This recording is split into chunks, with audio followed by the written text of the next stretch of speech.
to another edition of Cavanaugh's Corner, the labor talk show in southern Maine on public access television.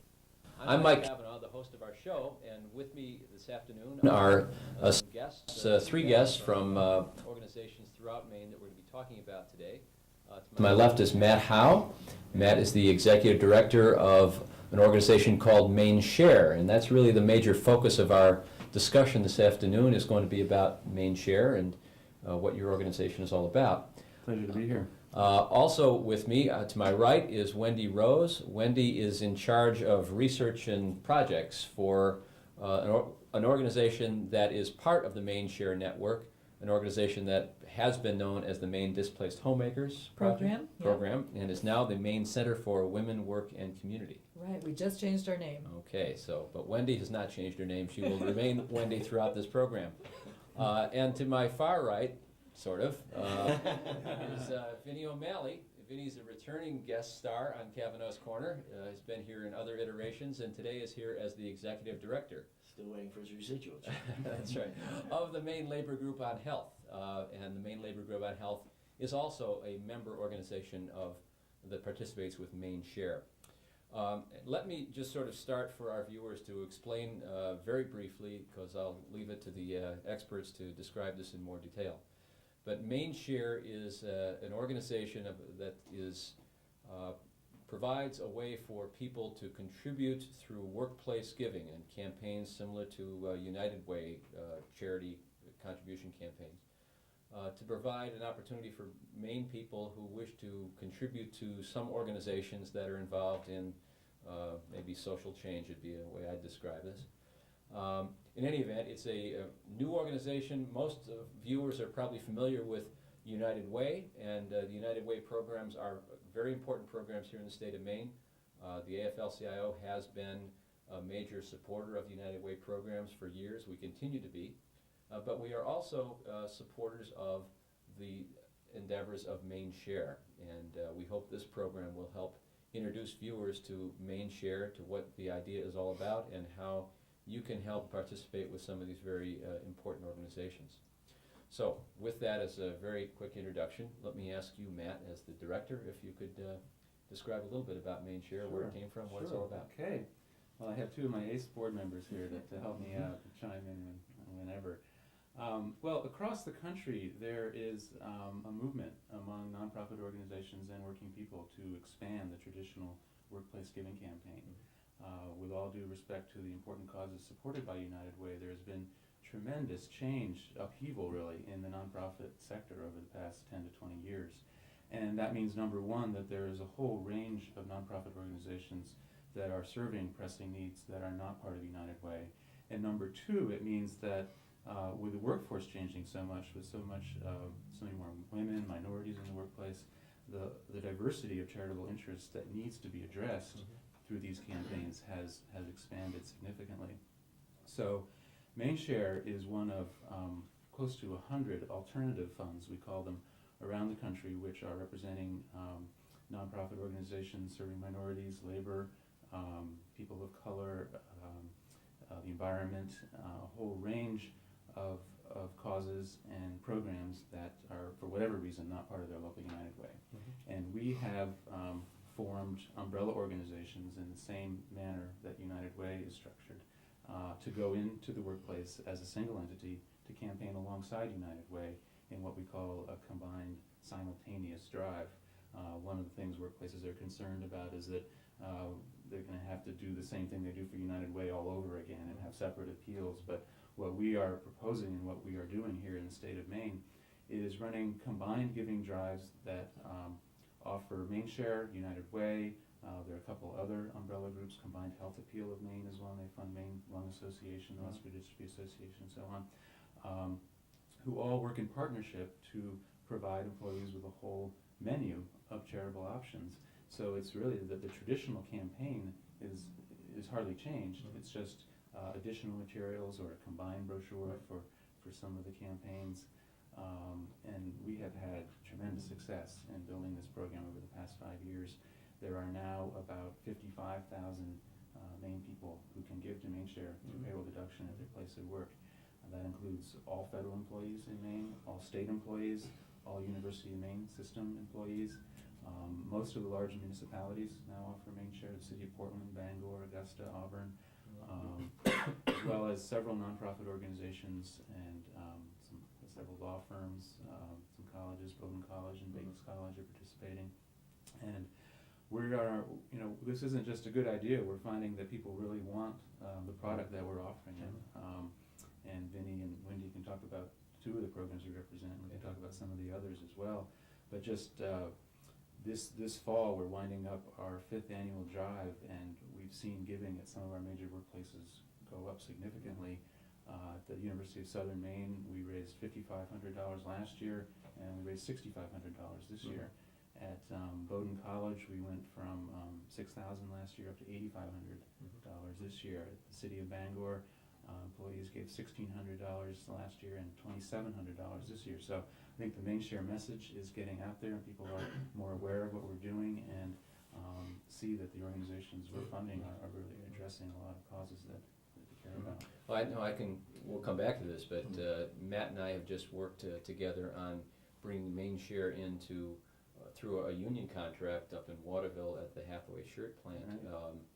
And there has been, I think, a lot of response from people once we, through the union, made this clear to people that, here was an alternative, and we were not in any way trying to demean United Way. We hope that this is going to really result in both organizations, benefiting from this approach. Right. But I must say that a lot of working people were very pleased to find that there was a choice and that they could through a simple payroll deduction support some very worthy organizations that otherwise wouldn't get their attention. So we can talk a little bit more about the logistics of that, but right. This is fresh. We just did this last week. It's another one of our late breaking news stories here on Cavanaugh's Corner. Right, and I think it says that Maine people are free thinkers, and I think what the workers at Hathaway Shirts are saying, as workers around the state are saying, is that we work hard for our money, and United Way is supporting a lot of good programs, but when we make charitable decisions, we'd like to have some choices, and that's an important, it's a personal. That's right. Well, you mentioned that both Wendy and Vinnie serve on your board of directors, and I know that the board of directors is made up of one representative from each of the groups that Maine Share helps to fund. And I'm going to ask you guys each to talk about why you participate in Maine Share and what your organizations do. But let's just make clear for people that part of the reason that you're here with Maine Share is because your organization, for whatever reason, is currently not funded by United Way, and this is a way for you to get some funding for the work that you do, right? Right. Let me start with you, Wendy. Could you just talk a little bit about your organization's participation with Maine Share and what your organization is all about?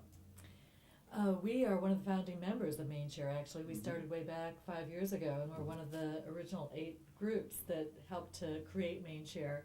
At the time, we had tried to join United Ways, but our program is a statewide organization, and United Ways often are local in their scope and try and fund local programs. So as a statewide organization, we really weren't able to get United Way support. So we saw a need for an umbrella group that would help nonprofits that do work on a statewide basis and that often do advocacy work, environmental work, social justice issues, in addition to direct service kinds of programs. So even though our budget is actually larger than a lot of the other Maine Share organizations, we see the Maine Share money we get as a vital part of our funding mix. It comes to us with no strings attached. Most of our other funding sources have exact things that we need to do with that money and account for it. Our Maine Share money enables us to initiate new programs, things that our traditional funders aren't giving us money for. So it enables us to be innovative and creative with new directions that we see our participants needing.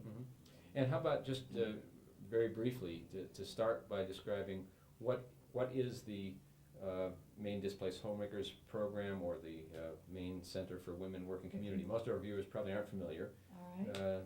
What's it all about? Well, we work with, most often it's women who are in transition or workers in transition.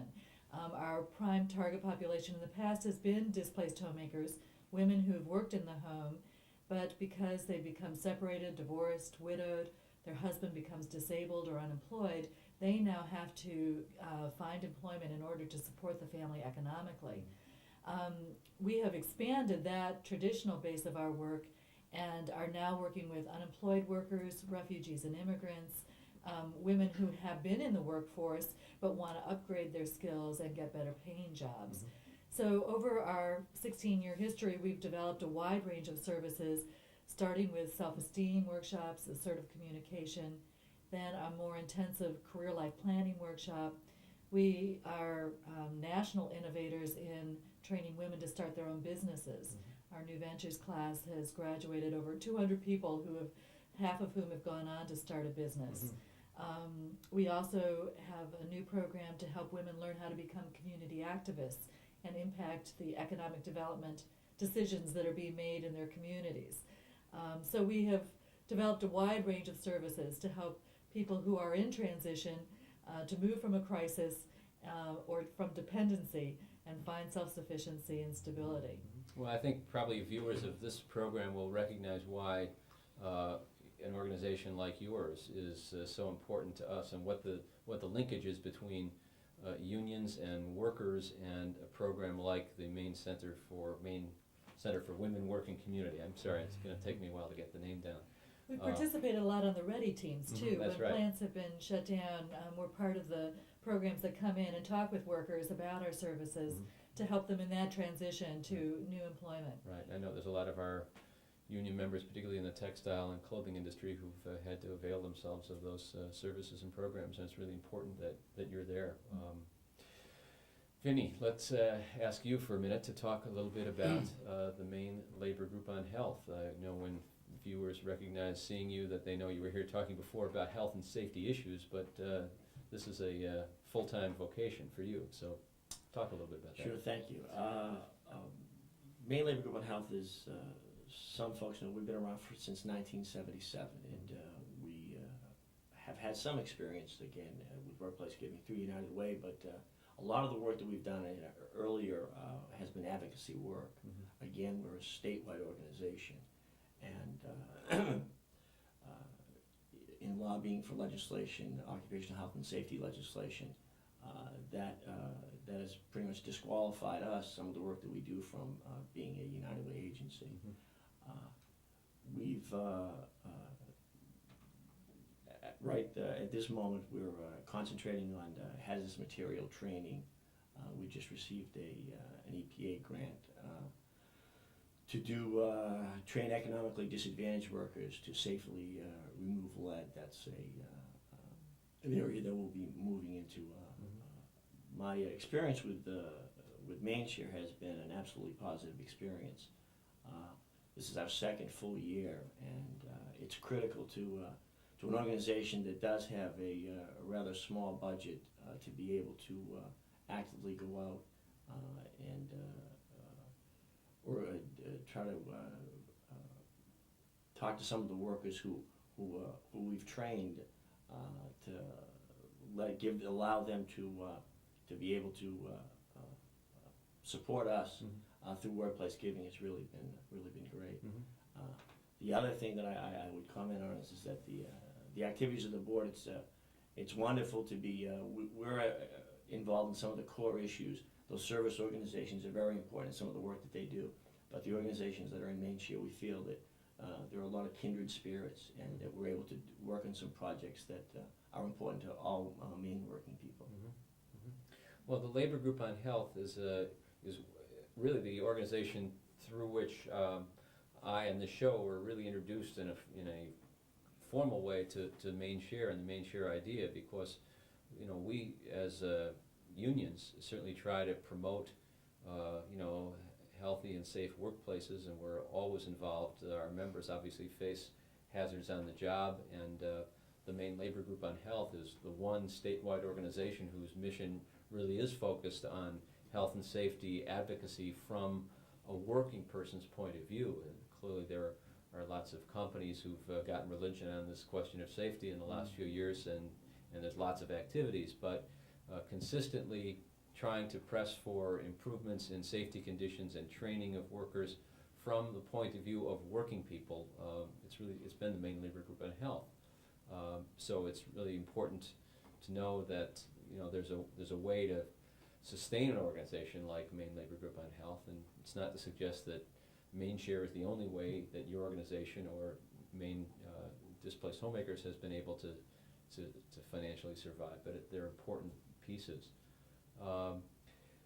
These are two organizations, Matt, two that I think probably viewers of this show will recognize why labor thinks these are really important organizations to support and why Maine Share is a way we can do that. But there are lots of other organizations as well that participate in Maine Share, and maybe you can tell us a little bit about them. There are, and I think the diversity of our membership reflects the diversity of Maine people and the problems that we're facing. Maine Share funds the Maine AIDS Alliance, the Maine Hospice Council, the Maine Coalition Against Rape, the Maine Coalition for Family Crisis Services, Veterans for Peace. I think a lot of people have heard about Veterans for Peace lately and their efforts to bring children injured in the Bosnian conflict to Maine hospitals for treatment, as well as a whole range of educational programs they conduct on the economic impact of war and the human costs of war. We fund Friends of Casco Bay, which is working to protect the fragile ecosystem of the Casco Bay region. So it's environment, it's economic development, it's women's issues, a whole range of statewide, as Wendy made the point. I think it's an important distinction to understand between the local United Ways and Maine Share, is that the local United Ways are doing a fabulous job of directing resources to local direct service organizations primarily. Maine Share provides an avenue for groups that do not serve a particular community but are working on a statewide level, seeking to have statewide impact on their particular issues. I think the AIDS crisis is a perfect example of why we need a statewide organization. This is a health crisis that knows no boundaries. It's one we have to address on the town level, on cities, counties, statewide, and particularly around the area of education, and particularly with our youth, informing them about the risks that they face as they enter the world. And so the Maine AIDS Alliance is leading and coordinating much of the planning around how to deliver the services in the state, how to develop the best educational programs, and it works closely with the Office on AIDS and works closely with local support organizations. And I think this is another very important point, is that often employers used to working with the United Way will say, well, United Way is one gift for all. Why do we need Maine Share? But we have several examples of Maine Share and United Way organizations working hand in hand on the various problems that just simply cannot be addressed on a local level alone.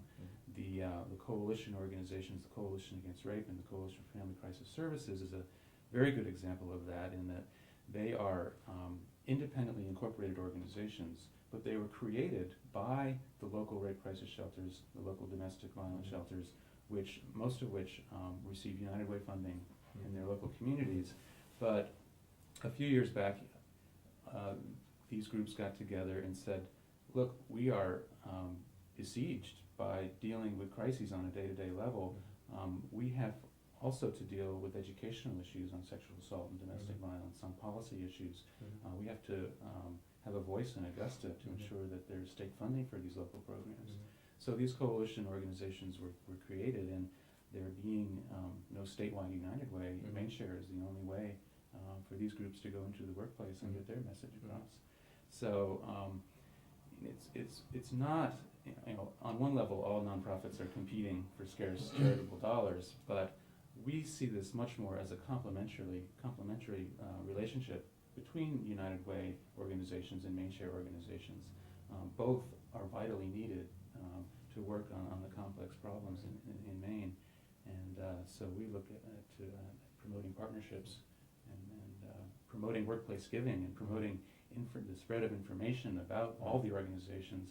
And there's no need for us to be in a competitive relationship. We should all be working together. I think that's a very good point, and it's been my guess, and I think pretty educated guess at this stage, that the need for the nonprofit sector and the kind of organizations that you represent and the others in the coalition, that the need for those will increase perhaps dramatically over the next few years.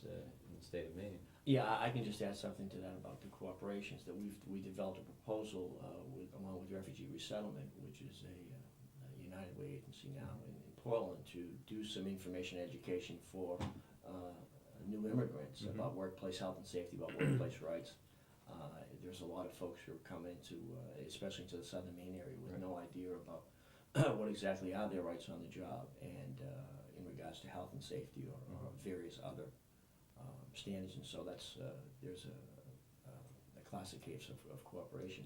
The other thing, I think I've seen some literature that, and I think it may be the case that in actuality where Maine Share has gone, it's given people, first it's given people a choice, but also more people have given, because it appeals to, it's not as narrow, it appeals to a much broader group of individuals and workers, and I think that can be, there may be some information that would show that. That's a good point. We've seen some very interesting results along those lines.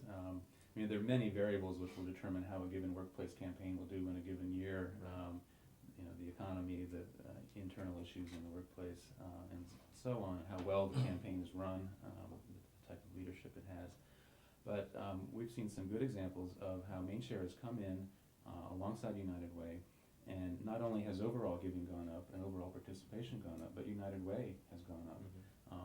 Many examples where they at least hold their own, and also some examples where United Way has fallen. But United Way goes down in some workplaces where there's no competition. I mean, there are, as people know, a lot of concerns about United Way over the past few years, and so there is a lot at work in terms of what's affecting participation in United Way campaigns. And nationally, they have pretty much leveled off. Over the past 3 years, there hasn't been much real growth in giving to United Way, and in most of those campaigns, they are still the only participants. So what we find is a whole new dynamic and focus on giving. And You raise a point, Matt, that I think we probably ought to get out on the table here, and that is when we go in, and I have only the experience of this one plant in Waterville with Maine Share, but I know that when we go in and we talk to workers about the program, questions that people are immediately ask is, okay, so if we pledge money to Maine Share, how much money does Matt Howe take off? How much, what sort of level of administration? What kind of perks? How do you explain the limousine that pulled up to drop you off at the show? my driver's waiting for us. That's right. Letterman sends limos to get people. Cavanaugh doesn't. But seriously, Matt, Sure. what's the administrative costs? How much of the money goes to the organizations? We have a restricted account for all the campaign dollars that we receive through the workplace giving programs, and 15% goes to support Maine Share's administrative costs, pay my salary, pay our rent. But we're a young organization, and just like a small business starting up, you have to have some capital. So we have had some donations from some individuals in Maine, some small foundation grants as seed money to help build the Maine Share funding program. And we have a bike-a-thon every year to pay for those operating costs. But our pledge to the workers of Maine is when we are invited into their workplace to conduct these campaigns, that when they pledge to our member groups, they are assured that 85% of the dollars goes directly to the organizations, and that's comparable to the United Ways in Maine. And we've been able to give away a growing amount of money each year. 2 years, in 1992 we gave away just over $21,000. That went up to $52,000 in 1993, and in 1994 we'll give away over $60,000 to the organizations, and many of them are working on budgets of $25,000 to $100,000. So even the $2,000 to $4,000 that Maine Share is giving them is making a real difference in their bottom line. Let me ask you, Wendy, about your not just the funding experience. I don't know whether you've had any experience with pledge drives at all in any workplaces. Well, and I wanted to add that one of the wonderful mechanisms that Maine Share provides is that access to individuals. In my organization, I'm responsible for doing a lot of our grant writing. We have a direct mail campaign every spring to former participants, asking them for support, and so on. And it's very difficult to raise dollars these days. Mhm. And if you read about giving nationally, actually the most charitable dollars come from individuals. So even though as a fundraiser I'm spending a lot of time approaching corporations and foundations in a way that's simpler, there's just one grant proposal, is a fairly simple process. The task of reaching individuals, which really provide, I think it's up to 90% of the charitable dollars in this country, that's a difficult task. How am I, as one person, going to reach the individuals of Maine to tell them about our program? So through Maine Share, by them being able to go into workplaces, tell the story of our organizations, that increases my ability to reach individuals in Maine, where the real charitable dollars come from. So it's a very efficient way for me to raise money for my organization. And I'm very grateful to be able to have that mechanism. I've got to say I'm very proud of the way in which Matt is very frugal with our budget. He's a part-time worker. We have rent that is for a good space in downtown Augusta that is really pretty incredible. I'm amazed at the way in which he's able to stretch a dollar. And so all of the organizations, our representatives on the board, are scrutinizers really of the budget every month. We look at the way in which money is being spent, and I don't know that any of us could do a better job at stretching a dollar than Matt does. Right. So, I think it's very remarkable, given the limited budget. We're really talking about seed money and people really making it on very little to fund very important organizations. You don't see television abilities. They're not helping to sponsor Monday Night Football or anything like some other organizations do or have the ability to do. This is a grassroots effort in the best sense of what sort of Maine grassroots organizations are all about. So. That's right. And it should be made clear that I'm not the only one working in that. One of the ways we get by is that each of the member organizations puts in 72 hours per year in volunteer time. So it really works like a fundraising cooperative. And everyone puts in an equal amount and gets an equal amount back from the campaigns. That's very interesting. Let me just for a second, I just realized that we may have viewers, occasionally there are viewers who tune in after we've started, and if this is not clear, thank you, Richard, for reminding me. We should just point out to our guests who've joined us that I'm with Matt Howe, Wendy Rose, and Vinnie O'Malley, and we're talking about Maine Share, the statewide organization for workplace charitable giving that supports important organizations like the Maine Labor Group on Health and the Maine Center for Women, Work, and Community that are represented here at the table. So don't touch that dial. Stay with us. Let's talk about the work of the organizations, and then I'd like to talk a little bit about how it is that people participate, what you folks do. Sure. But Matt, if you could tell us a little bit more about the work of some of the other organizations. Our show is broadcast in a number of areas around Maine. We're not quite a statewide network yet, but we are in a number of areas around Maine. Quite a few around the Casco Bay region. I wonder if you might just talk for a second about Casco Bay, Friends of Casco Bay. Well, if you have Maine Share at your workplace, you may be familiar with this brochure. This is the piece that everyone who participates in our campaigns receives, along with their United Way materials. Hold this up here for our camera. It lists the 20 organizations that belong to Maine Share, and about 12 of them, 11 or 12, are based in Greater Portland. About 5 are in the Augusta area, and the balance up in Bangor. The ones in Portland are the you pull that back a little bit. Veterans for Peace. The Maine People's Resource Center works closely with the Maine People's Alliance. They do a lot of organizing on healthcare issues, toxic waste issues. The Maine Peace Fund is here in Portland, and one of the big programs that they are sponsoring is the Economic Conversion Project of Maine. A lot of people are aware of the work that they are doing to help Maine move towards a peacetime economy, so-called, where we can't rely on defense spending as much to provide Maine jobs. The Maine Literacy Coalition is here in Portland. They joined Maine Share in 1994. They have a whole array of programs across the state to advance adult literacy. Also in this area is the Maine Foreign Affairs Education Fund. They are working to inform people about particularly the role that the U.S. government has in developing developing countries and how that impacts human rights in Central America particularly has been a focus of their educational programs. They have brought speakers from Salvador, Honduras, Guatemala, to speak to Mainers about the situation down there.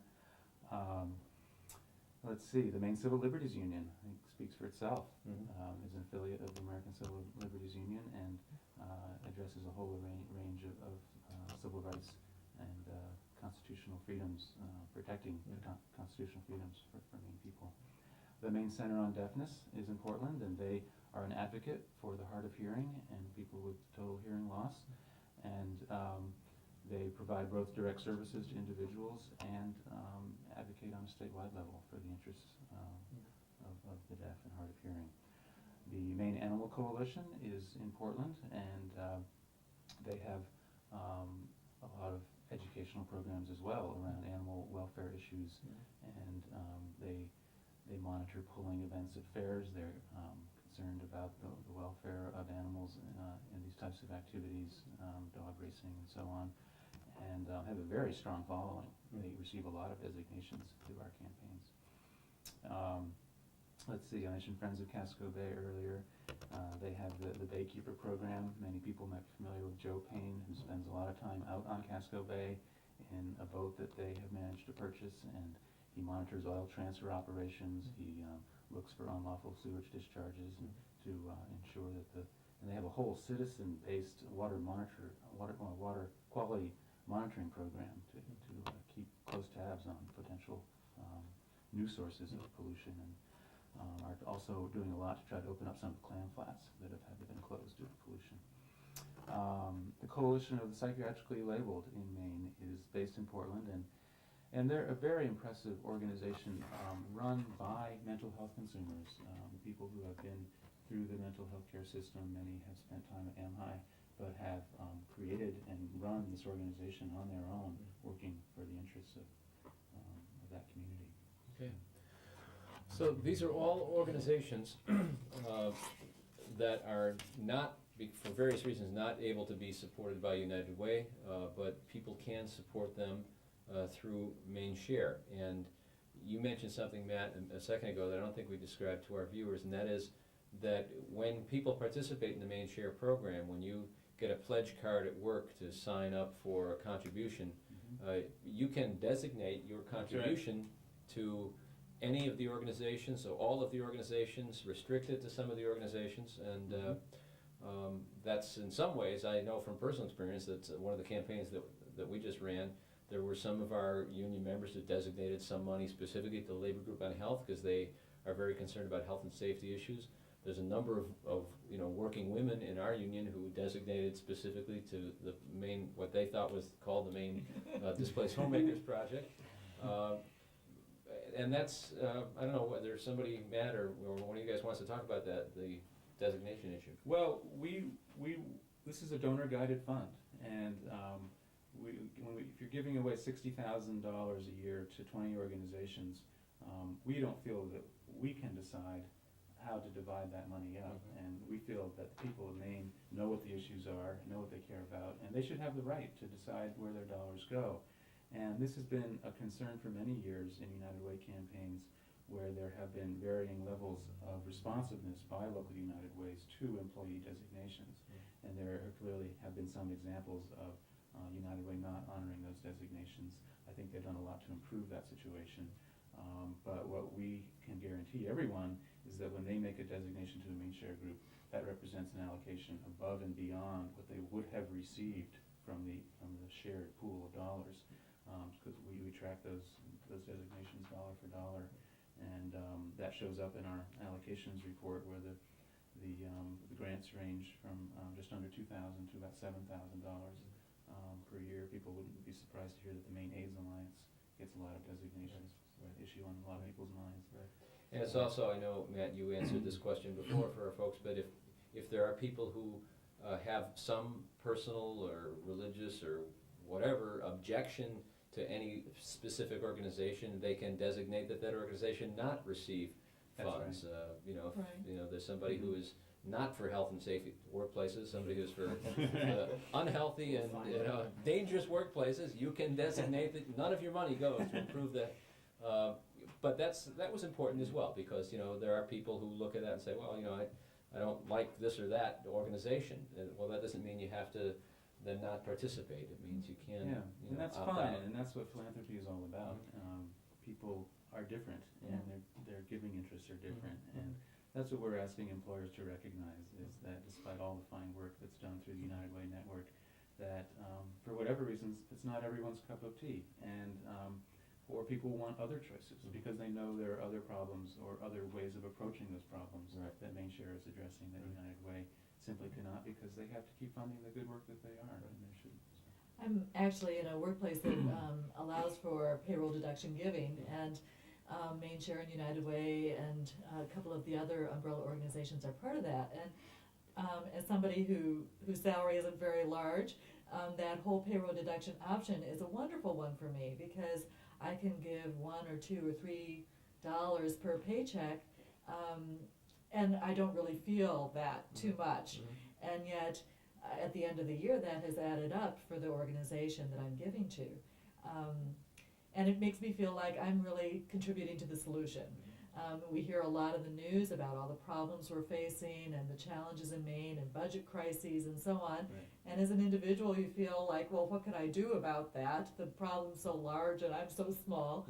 But with payroll deduction, I feel as if I'm part of the problem, part of the solution, and actually feel like I'm part of the philanthropic community. I'm a philanthropist. I'm able to give to a cause that I believe in, and feel as if I'm able to help make things better for the people of the state. I think it's important to note that all these campaigns are set up now so that it's not an either-or type of thing. One can give to United Way and to Maine Share through the same campaign. One could pick a United Way agency and a Maine Share agency. You know, there are all kinds of flexibility now, which are provided both by the design of these new campaigns and the sophistication of payroll software these days. I would just say, from our personal experience, this might be, you know, useful for people to know that, you know, 2 months ago, you know, our union members up at Hathaway really didn't know about Maine Share, and we brought into a negotiating meeting, a discussion. We brought in some of the literature and talked to our union members about this, and I frankly was surprised that people were as responsive as they were to wanting to have a choice, because some of them recognize you know, people have a relationship perhaps with some of these organizations outside of the workplace context, and they never really connected it with their workplace giving. They haven't connected it with United Way, and so there was a lot of enthusiasm about it. It took some convincing to convince the company, the management group, that they ought to provide this thing, because, you know, in fairness, there's a sense, I think, that some management people have that, well, gee, they've had a long history here with United Way and they don't want to hurt that relationship. And, you know, we respect that. That needs to be, you know, dealt with sensitively. And they were also concerned, of course, that this was going to be more paperwork and more administration chaos. And as we talked it through, we got the company to recognize and to work with us on it. And I think they were very well pleased as well that the campaign, in fact, went so well. I think it was a benefit both to United Way and to Maine Share. So the experience that we had in Waterville recently was, I think, positive for the workers, and it was not a problem for the management. We're seeing employers very happy with this, and it's easy for them from an administrative standpoint, and I think they're most happy, though, because they see their employees much more satisfied with the annual solicitation process. It just feels better to be asked to give when you have choice. Right. Well, I think that makes sense. I'd like to ask Vinnie and Wendy to talk with us for a minute and take advantage of the opportunity we have here to explain a little bit more about the work of your organizations and why you want people to support your work, how important it is, and, you know, because this is, you know, people have an opportunity now to know the names of organizations, and here, you know, you'll learn a little bit more specifically about the Maine Labor Group on Health and about the Maine Center for Women, Work, and Community. So, Vinnie, you want to take a whack at that to start with? I'll make an attempt at that. As I mentioned earlier, we've been around, Maine Labor Group on Health has been around since 1977, and we were critical in some of the first legislation that first chemical ID law in the United States, the right to know, and several other pieces of occupational disease registry, several pieces of important legislation that have been passed. As you know, in the last few years, if you've been looking at the TV, that the so-called reforms in workers' compensation and the new Maine Employees Mutual, that occupational health, that this is now a safe place to work, and we're finding out that that's not necessarily the case. This is still a very dangerous state to work in. The rights of workers have been eroded on a daily basis, and rights to be able to organize, the rights to be able to complain about work, and we're seeing an awful lot of phone calls coming in from folks who are asking for information about basic health and safety issues that are affecting them. And so it's critical for us to be able to take part in these with an organization like Maine Share. It allows us to get, again, gives us an opportunity to get out and speak to some people about exactly some of the things that we do. I mean, there's training, hazard communication training. There's an awful lot of dangerous industries in the state of Maine, and we're able to provide information and actual hands-on training, whether it's of 8-hour variety or 24-hour variety, and it's all employee-based. I mean, the majority of our instructors are folks who are, in some cases, firefighters or other construction trades who do the actual training. See, I think that people probably, a lot of people I think have the misconception that, well, health and safety, you know, OSHA takes care of that for us, and there are people who believe, well, OSHA goes out and does training, and OSHA will look after the health and safety concerns that we have, and I think, besides the fact that's not really the case, if people have noticed, OSHA is one of the potential targets of the new Republican Congress. I don't think it's altogether clear that we're going to have OSHA as strong as it is now, and in my view, it's not as strong as it ought to be, but I think there are reasons to think that over the next couple of years, our health and safety protections through the regulatory powers of the government are going to be eroded, which means all the more reason why people here in Maine, need an organization like the Maine Labor Group on Health.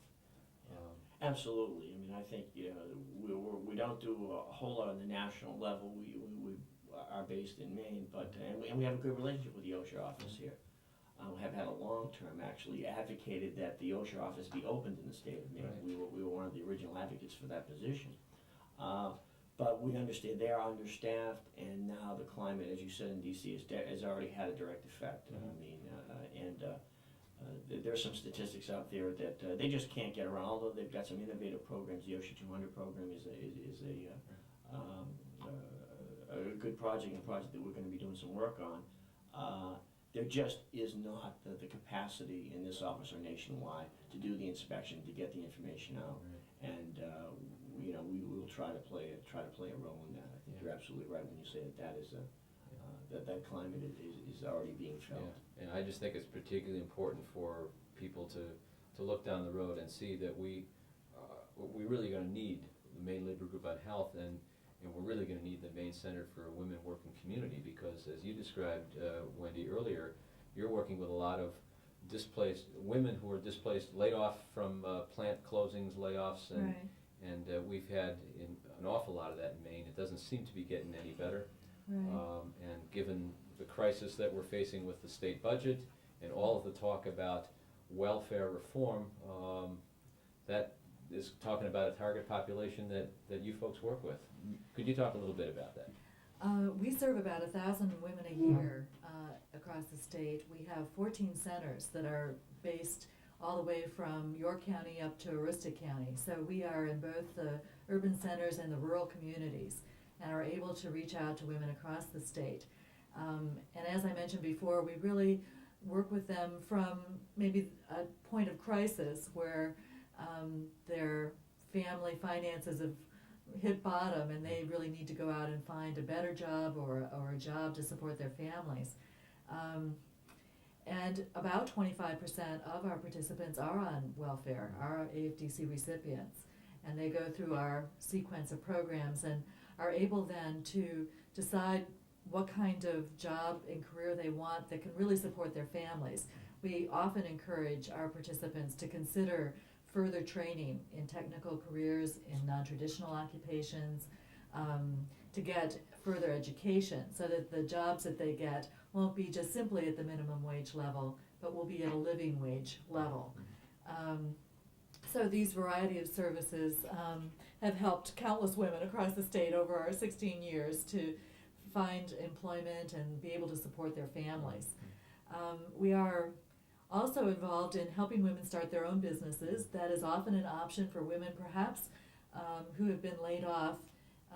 Actually, the class that I had in Portland this last spring, I had an executive from CMP who had been laid off, and she decided to start her own business because it was very hard for her in this environment to get another job. And she has now been registered by the Department of Transportation as a woman-owned business on their DBE list. She is the only registered woman civil engineer in the state of Maine, so will qualify for the Department of Transportation woman-owned business contracts. We're very proud of her. And everybody who goes to our entrepreneurship training ends up with a written business plan for their business idea.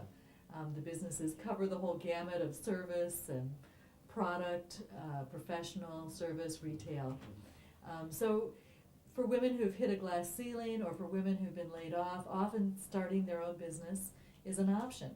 Sometimes women who want to stay at home with their children and yet be able to earn some income, starting their own business from their home is a good option for them.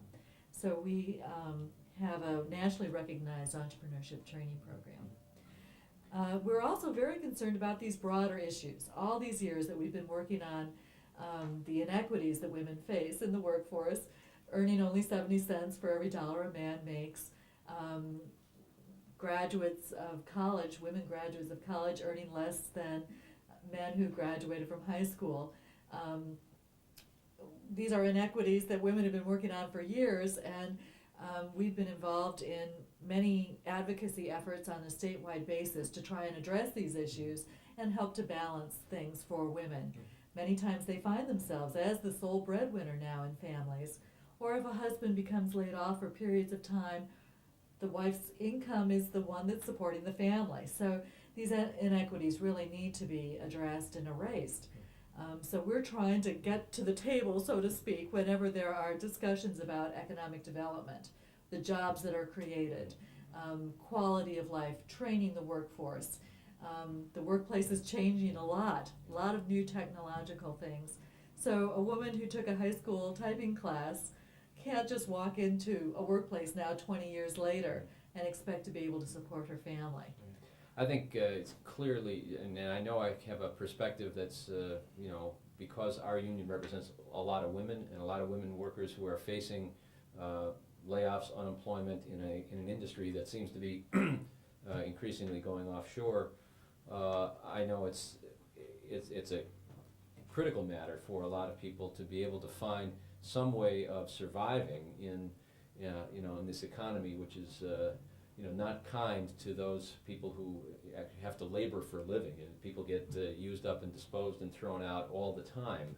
And there's a general idea that people have that, well, there's job training for those people, and they'll all be retrained to be something else, new high-tech workers or something, whatever that might be.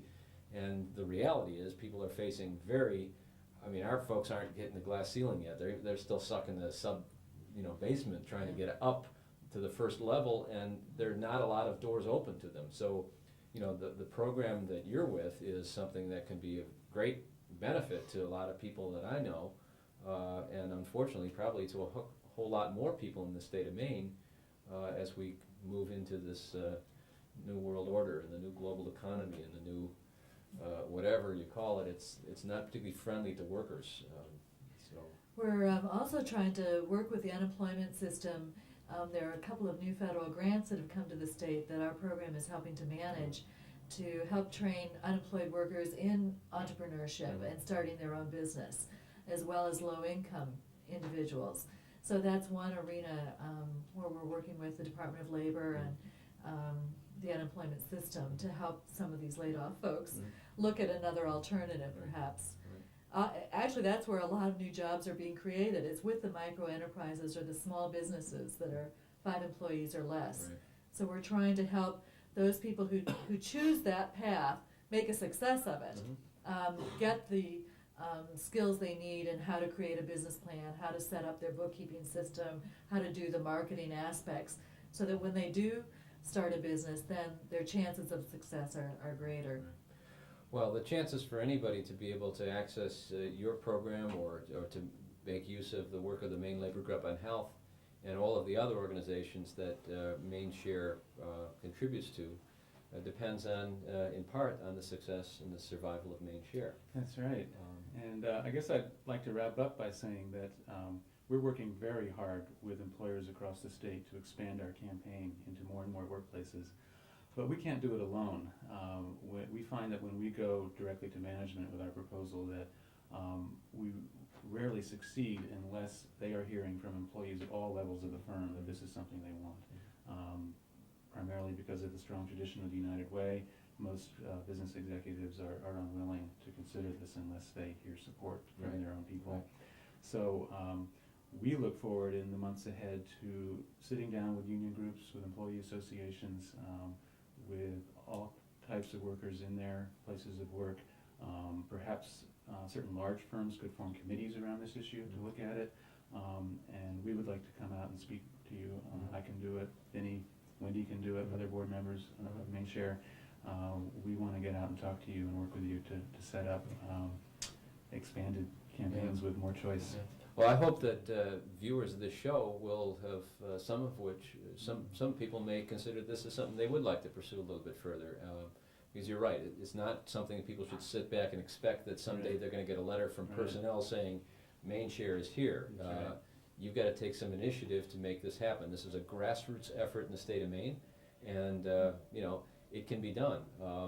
And for those of you who would like to help out and at least follow up and see what can be done about this program, let me direct your attention and Richard, your camera, if you would. Can you get this over the access plant? This is how you reach Maine Share in Augusta, 622-0105, and ask for Matt. Right. Matt will answer the phone. You don't have to Or ask you for him. can- Say hello. That's right. Or you can fax us at 622-3731, or you can send us a note at P.O. Box 2095, Augusta 04338. And we have a very simple packet that orients employers and workplaces on how to set up a Maine Share drive along the United Way. That's right. Well, I certainly hope that there will be people in the various communities around Maine who have a chance to see this show, to think about, pursuing Maine Share as to provide choice to your workplace for people to participate in supporting really important groups like the Maine Labor Group on Health, the Maine Center for Women, Work and Community, and all the other organizations that Maine Share supports. So I want to thank you all for coming in and talking with us. about Pleasure. this. Thank you. This is Vinnie O'Malley, Wendy Rose, and Matt Howe, and this has been our attempt to, here at the holiday season, to talk to our millions of viewers out across the state of Maine about Maine Share and the importance of supporting grassroots organizations who are working for social change and really working at the grassroots level. So, thanks again, everybody. And thank you, viewers. Please tune in again next week after you've called Matt Howe at 622-0105, and we'll have another edition of Cavanaugh's Corner. And we accept direct gifts too. You don't have to give through payroll deduction. That's right. Okay. And, okay, well, we'll sign off for now. Richard?